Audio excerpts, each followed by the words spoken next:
My children, it's time for the daily bread. We are back to the basics today, back to Genesis. You remember Isaac, right? And Jacob? We're going to pick up with those two gentlemen starting out. Let's hear today's track. Daily track 536, Genesis chapter 28, verse 1 and 2. And so Isaac called for Jacob, and he blessed him, and instructed him, saying, Do not be willing to accept a mate from the family of Canaan, but go and journey to Mesopotamia of Syria, to the house of Bethuel, your mother's father, and there accept for yourself a wife from the daughters of Laban, your maternal uncle. Kids, how about a refresher? You remember what's going on here? So Isaac is married to Rebekah, and you remember Rebekah, she's real slick, she's sly.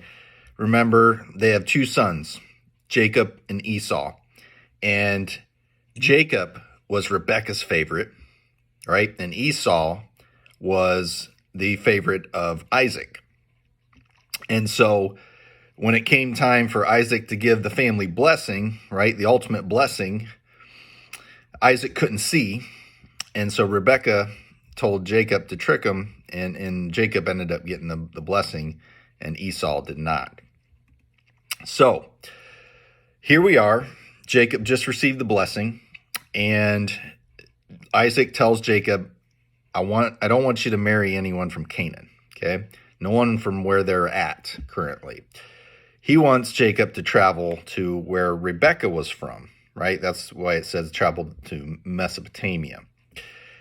And he wants, because Rebekah's father is there, and also her brother, which would be Jacob's uncle. And Isaac tells Jacob, I want you to marry one of your uncle's daughters. Yes, that means he's telling him to marry his cousin.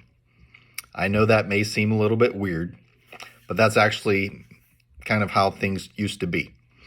And in fact, it's interesting, genetics today, we find that people actually married their cousins for most of history.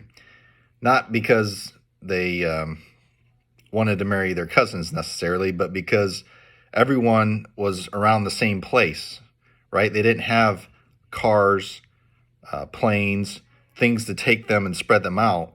So you essentially always married someone within a short distance of you.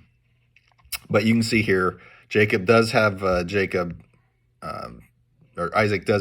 travel, and he's going to go find one of his cousins to marry. So, yep, let that sink in. God bless. I love you.